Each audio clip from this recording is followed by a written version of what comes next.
Hello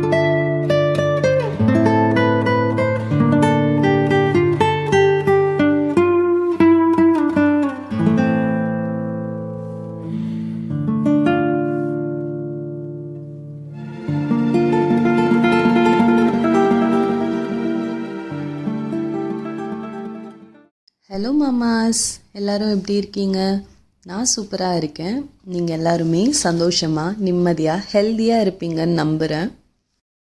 இது ஒரு Saturday எடுத்த vlog. நிறையா இன்ஃபர்மேஷனும் ஷேர் பண்ணியிருக்கேன். ஸோ கண்டிப்பாக இன்ட்ரெஸ்டிங்காக இருக்கும். ஃபுல்லாக ஸ்கிப் பண்ணாமல் பாருங்கள்.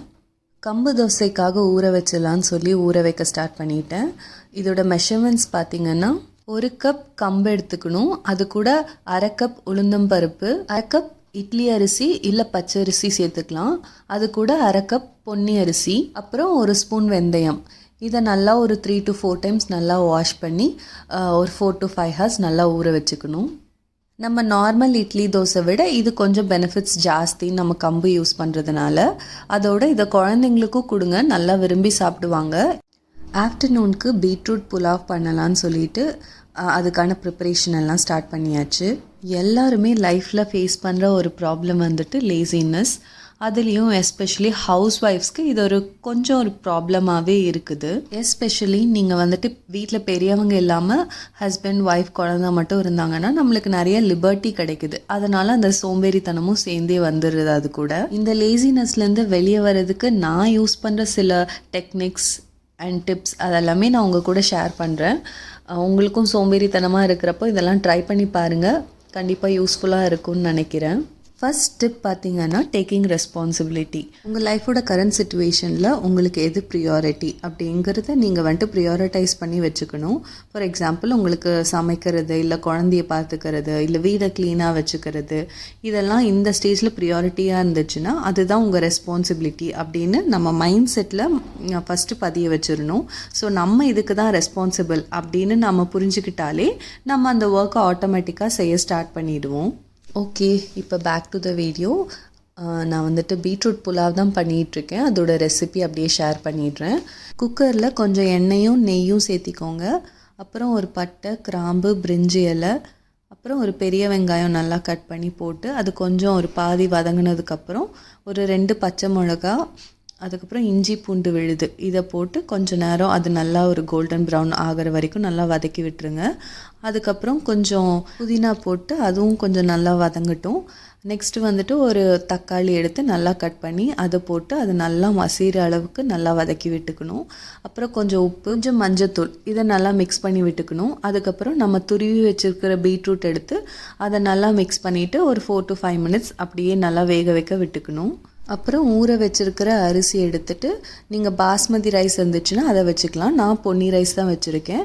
அதுக்கேற்ற மாதிரி அந்த வாட்டர் மெஷர்மெண்ட் எடுத்துகிட்டு குக்கரில் வந்துட்டு ஒரு 2 to 3 விசில்ஸ் நீங்கள் விட்டு எடுத்துக்கலாம். அது உங்களோட மெஷர்மெண்ட்ஸ் பொறுத்து தான். நீங்கள் எவ்வளோ நேரம் ஊற வைக்கிறீங்களோ அந்த அளவுக்கு நீங்கள் அந்த விசில் அட்ஜஸ்ட்மெண்ட் எல்லாமே பண்ணிக்கலாம்.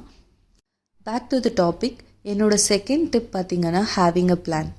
அந்த நாளைக்கு நீங்கள் என்னென்ன அக்கம்ப்ளிஷ் பண்ணணும் அப்படின்னு நினைக்கிறீங்களோ அது எல்லாமே ஒரு பிளானாக எழுதி வச்சுக்கோங்க. அந்த பிளான் பண்ணுற டாஸ்க் எல்லாமே முடிக்க ட்ரை பண்ணுங்கள். எவ்ரிடே நைட், அதாவது நம்ம தூங்குறதுக்கு முன்னாடி நம்ம என்னென்ன டாஸ்கெல்லாம் இந்த டேக்கு கம்ப்ளீட் பண்ணியிருக்கோம் அப்படின்னு அதில் ஒரு டிக் மார்க் போடுங்க. அதுவே ஒரு ரொம்ப சாட்டிஸ்ஃபையிங்காக இருக்கும். ஓகே, இங்கே புலாவ் அப்படியே ரெடி ஆகிடுச்சு. இது கூட கடைசியாக நெய்யில் தாளித்த கொஞ்சம் கேஷ்யூ நட்ஸ் அதில் இதை போட்டிங்கன்னா நல்லா மணக்க சூப்பராக இருக்கும். கண்டிப்பாக ட்ரை பண்ணி பாருங்கள். சைடில் அப்படியே அது கூட சாப்பிட்றதுக்காக எக்ஸ் வந்துட்டு பாயில் பண்ணிகிட்ருக்கேன். ஒரு சின்ன டிப் பார்த்திங்கன்னா, எக்ஸ் உடையாமல் வர்றதுக்கு கொஞ்சம் உப்பும், அது கூட அந்த தண்ணி கூட கொஞ்சம் உப்பு, அதுக்கப்புறம் கொஞ்சம் ஒரு 2-3 ட்ராப்ஸ் ஆஃப் ஆயில், ஏதோ ஒரு ஆயில் அது கூட சேர்த்து விட்டிங்கன்னா அதுக்கு முட்டை வந்துட்டு கொஞ்சம் உடையாமல் வரும். லேசினஸ்லேருந்து வெளியே வர்றதுக்கு என்னோடய தேர்ட் டிப் பார்த்திங்கன்னா, பீப்புள் கூட மிங்கிள் ஆகிட்டே இருங்க. அதாவது ஒரு நாளைக்கு அட்லீஸ்ட் ஒரு 2-3 பேரை பார்த்து ஸ்மைல் பண்ணுங்கள், பேசுங்க, ஒரு வாக் போங்க. வீக்லி ஒன்ஸ் யாராச்சும் வீட்டுக்கு கூட்டிகிட்டு வாங்க, இல்லை நீங்கள் யாராச்சும் வீட்டுக்கு போங்க. பிகாஸ் நம்ம தனியாகவே வீட்டில் இருப்போம். ஹவுஸ் ஒய்ஃப்ஸ் ஒன்றா குழந்தைங்களோட இருப்போம், இல்லை ஹஸ்பண்ட்ஸ் வந்துட்டு ஒர்க் ஃப்ரம் ஹோமாக இருந்தாலும் அவங்க எப்படியோ வேலை தான் பார்த்துட்ருப்பாங்க. நம்ம கூட அவ்வளோ பேச மாட்டாங்க பிகாஸ் ஒர்க் இருக்கிறதுனால. நம்ம யார் கூடயும் பேசாமல் நம்ம வேலையை ரிப்பீட்டடாக செஞ்சுட்டே இருந்தோன்னா அந்த மோட்டிவேஷன் நம்மளுக்கு வராது. ஆட்டோமேட்டிக்காக அந்த லேசினஸ் வந்துடும். அதனால் கண்டிப்பாக பீப்புள் இன்ட்ராக்ஷன் ரொம்ப முக்கியம். நீங்கள் யாராச்சும் கால் பண்ணி பேசுங்க. ஸ்பெஷலி இன் பர்சன் பேசுகிறது ரொம்பவே இம்பார்ட்டன்ட். நீங்கள் வேறு யாராவது வீட்டுக்கு போனீங்கன்னா அவங்களோட வீடை பார்த்து உங்களுக்கு கொஞ்சம் இன்ஸ்பிரேஷன்ஸ் இருக்கும். அதே மாதிரி உங்கள் வீட்டுக்கு அவங்கள வர சொன்னீங்கன்னா நம்ம வீடை கண்டிப்பாக க்ளீனாக வச்சுக்கணும். அந்த மைண்ட் செட் எல்லாமே ஆட்டோமேட்டிக்காக வரும். இந்த கிச்சனில் இருக்கிற விண்டோ சைடு ஏரியா பார்த்திங்கன்னா ஊருக்கு போயிட்டு வந்ததுலேருந்து க்ளீன் பண்ணலை. ஸோ ஃபுல்லாக அப்படியே டஸ்ட்டு பிடிச்சி அப்படியே இருக்குது. ஆக்சுவலி நான் என்னோடய ஹஸ்பண்டோட ஹெல்ப்காக வெயிட் பண்ணிகிட்டு இருந்தேன். அது கொஞ்சம் ஹைட்டாக இருக்கிறதுனால எனக்கு கொஞ்சம் கஷ்டமாக இருக்கும்னு சொல்லிட்டு அவருக்காக வெயிட் பண்ணிகிட்டு இருந்தேன். பட் அவர் வீக் டேஸ்லேயும் பிஸியாக இருக்கார், வீக்கெண்ட்ஸ்லேயும் ஸ்போர்ட்ஸ்ன்னு சொல்லிட்டு அதுலேயும் பிஸியாக இருக்கார். ஸோ அவரை பிடிக்கவே முடியல. சரி நம்மளே க்ளீன் பண்ணிடலாம் அப்படின்னு சொல்லி இறங்கியாச்சு. நான் இந்த ஹோம்மேட் லிக்விட் தான் யூஸ் பண்ணுறேன். பொதுவாகவே இது தான் க்ளீனிங்க்கு யூஸ் பண்ணுறேன். அதில் வினிகர், தண்ணி, அது கூட டிஷ் வாஷ் லிக்விட், இது 3 தான் ஆட் பண்ணியிருக்கேன். பேக்கிங் சோடாவும் சில பேர் ஆட் பண்ணுவாங்க, பட் நான் ஆட் பண்ணலை. இதை போட்டால் நம்மளுக்கு கொஞ்சம் சீக்கிரமாகவே போட்டு ஒரு கொஞ்சம் நேரம் விட்டுட்டோன்னா அந்த அழுக்கு எல்லாமே சீக்கிரமாக வந்து கொஞ்சம் துடைக்கிறதுக்கு அந்த அழுக்கெல்லாம் ரிமூவ் பண்ணுறதுக்கு ஈஸியாக இருக்கும்.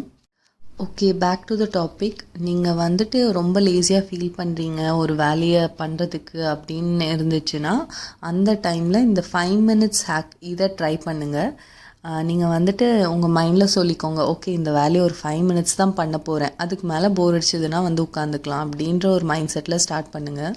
இந்த ஹேக் எனக்கு ரொம்பவே யூஸ்ஃபுல்லாக இருந்திருக்கு. எப்போ போர் அடித்தாலும் ஓகே ஒரு 5 மினிட்ஸ் பண்ணுவோம், அதுக்கப்புறம் இன்ட்ரெஸ்ட் இருந்துச்சுன்னா கண்டினியூ பண்ணிக்கலாம் அப்படின்னு சொல்லி ஸ்டார்ட் பண்ணுவேன். 80% ஆஃப் த டைம் கண்டிப்பாக அந்த டாஸ்க்கை ஃபுல்லாகவே கம்ப்ளீட் பண்ணிடுவேன். ஸோ இதை நீங்களும் ட்ரை பண்ணுங்கள். எப்போயாச்சும் போர் அடிச்சதுன்னா ஏதாவது ஒரு வேலை எப்போவுமே நம்மளுக்கு ஸ்டார்ட் பண்ண தான் அந்த போர் அடிக்குது. நம்ம ஸ்டார்ட் பண்ணிட்டோன்னா 80% ஆஃப் த டைம்ஸ் கண்டிப்பாக அதை நம்ம முடிச்சிருவோம். ஸோ எப்போவுமே இதை ட்ரை பண்ணி பாருங்கள். இந்த 5 மினிட்ஸ் ஹேக்கை சும்மா ஸ்டார்ட் மட்டும் பண்ணுங்கள். அதுக்கப்புறம் அந்த வேலை தானாகவே முடிஞ்சிரும். தி நெக்ஸ்ட் ஸ்டெப் பார்த்திங்கன்னா taking some time for your self. உங்களுக்கு பிடிச்ச விஷயம் ஏதோ ஒன்று ஒரு 5 மினிட்ஸ் ஆச்சும் பண்ணிவிடுங்க எவ்ரிடே. அது எதுவாக வேணாலும் இருக்கட்டும். நீங்கள் ஓகே கொஞ்சம் உங்களுக்கு வரைய பிடிக்கும்னா அதை பெயிண்ட் பண்ணுங்கள். இல்லை உங்களுக்கு என்ன மாதிரி வீடியோ எடுக்க பிடிக்கும்னா வீடியோ எடுத்து ஒரு ரீல்ஸாக போடுங்க. இல்லை புக்ஸ் படிக்க பிடிச்சா புக்ஸ் படிங்க. ஃபிசிக்கலாக ஆக்டிவாக இருக்கிற மாதிரி ஏதாவது இருந்துச்சுன்னா அதுவும் பண்ணுங்கள்.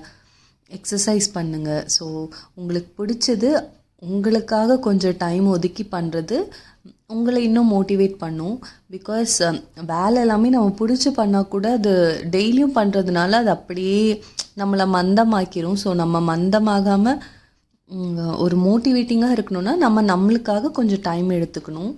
நீங்கள் செல்ஃப் கேர் பண்ணுறதா இருக்கட்டும், உங்கள் ஹேருக்கோ இல்லை ஃபேஸ்க்கோ ஏதாவது பேக் ரெடி பண்ணி அப்ளை பண்ணுங்கள். அந்த மாதிரி இல்லை கோயிலுக்கு போயிட்டு வாங்க. ஸோ உங்களுக்கு பிடிச்சது ஏதாவது கண்டிப்பாக பண்ணுறதுக்கு டைம் ஒதுக்குங்க ஒரு நாளில். இன்னொரு டிப் வந்துட்டு அந்த நைட் ட்ரெஸ் இல்லாமல் வேறு ஏதாச்சும் டே டைமில் வேறு ஏதாவது ஒரு சுடிதாரோ இல்லை மிடி உங்களுக்கு பிடிச்ச ஏதாவது ஒரு வெளியே போகிற மாதிரி ஒரு நல்ல ட்ரெஸ், அதாவது ரொம்ப கிராண்டாக அப்படி சொல்லலை, நம்ம வீட்லேயே நைட் ட்ரெஸ் தவிர நம்ம ரெகுலர் வேர்க்கு யூஸ் பண்ணுற ட்ரெஸ் வந்துட்டு நீங்கள் போட்டுக்கலாம். பிகாஸ் நம்ம நைட்டிலே இருக்கிறப்போ அது நம்மளுக்கு ஒரு மந்த நிலையிலேயே இருக்கும், ஒரு லேசினஸாகவே இருக்கும். பட் ஐ அண்டர்ஸ்டாண்ட் அதுதான் நம்மளுக்கு ரொம்ப comfortable. So at least once in a while நீங்கள் ஒரு வீக்லி நீங்கள் எப்போவுமே நைட்டி போடுறவங்க இல்லை நைட் ட்ரெஸ் போடுறவங்களா இருந்தால் வீக்லி ஒரு 2 times 3 times அந்த மாதிரி ட்ரை பண்ணிங்கன்னா அந்த டேஸ்லலாம் கொஞ்சம் ரெஃப்ரெஷிங்காக இருக்கும். இதை கண்டிப்பாக ட்ரை பண்ணி பாருங்கள். ஃபைனலி இந்த ஏரியாவை நல்லா க்ளீன் பண்ணி அந்த பிளான்ஸு அதெல்லாமே செட் பண்ணி வச்சாச்சு. நெக்ஸ்ட் டீ டைம் தான். கொஞ்சம் பொரி இருந்ததுனால அப்படியே லைட்டாக காரம் பொரி மாதிரி செஞ்சுட்டு அன்றைக்கி ஈவினிங் ஸ்நாக்ஸ்க்கு இதை தான் எடுத்துக்கிட்டோம், டீ அதுக்கப்புறம் காரப்பொரி. நீங்கள் ஒரு நியூ மாமாக இருந்தீங்கன்னா உங்கள் கையில் ஒரு பேபி இல்லை ஒரு டாட்லர் இருக்காங்கன்னா ஃபுல் டே அவங்க கூடயே நீங்கள் தனியாக பார்க்குறீங்க அப்படின்னா அதுவே ஒரு மாதிரி ஸ்ட்ரெஸ்ஃபுல்லாக தான் இருக்கும். நம்ம அவங்கள தவிர வேறு எந்த வேலையும் யோசிக்கிற அளவுக்கு நம்மளுக்கு அந்த தெம்பு இருக்காது. பிகாஸ் அவங்களே பார்த்துட்ருக்கிற மாதிரி. ஸோ என்ன பண்ணுங்கள், கொஞ்சம் நேரம் வேறு யாராவது கையில் உங்கள் ஹஸ்பண்ட் கையிலையோ இல்லை ஒரு ட்ரஸ்டபிள் மெம்பர் ஒரு ரிலேட்டிவோ யாராவது கையில் கொஞ்சம் நேரம் விட்டுட்டு கில்ட் ஃப்ரீயாக உங்களுக்காக டைம் எடுத்துக்கோங்க. அது உங்களை ரீசார்ஜ் பண்ணுற டைம். ஸோ அதுக்கு நீங்கள் கில்ட்டியாக ஃபீல் பண்ணாமல் முடிஞ்ச அளவுக்கு ஹஸ்பண்ட் இருக்கிற டைமும் எப்போவுமே நான் தான் பார்த்துப்பேன் அப்படின்னு நீங்களே அதை ஓன் பண்ணாமல் கொஞ்சம் நேரம் கொஞ்சம் உங்களுக்குன்னு டைம் எடுத்துக்கிறது ரொம்ப நல்லது. This is for new moms, அதாவது டாட்லர் மாம்ஸ் அவங்க எல்லாத்துக்கும் நான் சொல்கிறேன். எனக்கு இது ரொம்பவே யூஸ்ஃபுல்லாக இருந்துச்சு, அதனால் நான் சொல்கிறேன். நான் கில்ட்டியெல்லாம் ஃபீல் பண்ண மாட்டேன். அவங்க அப்பா இருந்தாருன்னா அவர் கையில் கொடுத்துருவேன், நீங்கள் பார்த்துக்கோங்க அப்படின்னு சொல்லிட்டு. ஸ்பெஷலி ஃபார் நியூ மாம்ஸ்ன்னு சொன்னேன். பட் உங்கள் குழந்தைங்க பெரியவங்களாக இருந்தாலும் உங்களுக்கான டைம் நீங்கள் எடுத்துக்கோங்க. நீங்கள் மேபி ஒரு பெரியவங்க கூட இருக்கீங்க, ரிலேட்டிவ்ஸ் இல்லை ஜாயிண்ட் ஃபேமிலி அந்த மாதிரி இருந்தால் உங்களுக்குன்னு ஒரு டைம் எடுத்துக்கிறது நல்லது தான். ஓகே, கம்பு இட்லி தோசைக்கு நல்லா அரைச்சி வச்சாச்சு. நம்ம நார்மல் இட்லி மாவு மாதிரி தான். நான் நைட்டு அரைச்சி வச்சுட்டா காலையில் நல்லா புளிச்சு வந்துடும். அதுக்கப்புறம் நம்ம இட்லி தட்டில் போட்டுட்டு ஒரு 10 நிமிஷம் 10 to 15 மினிட்ஸ் வேக விட்டு எடுத்துட்டோன்னா நல்லா சாஃப்டாக இருக்கும்.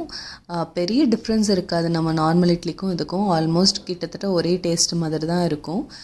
இதை வந்துட்டு குழந்தைங்களுக்கு கொடுங்க, கண்டிப்பாக நல்ல ஹெல்த்தி ஐட்டம், அவங்களும் விரும்பி சாப்பிடுவாங்க. என்னோடய பாப்பாவுக்கு இது ரொம்ப ஃபேவரட்டான ஐட்டம்.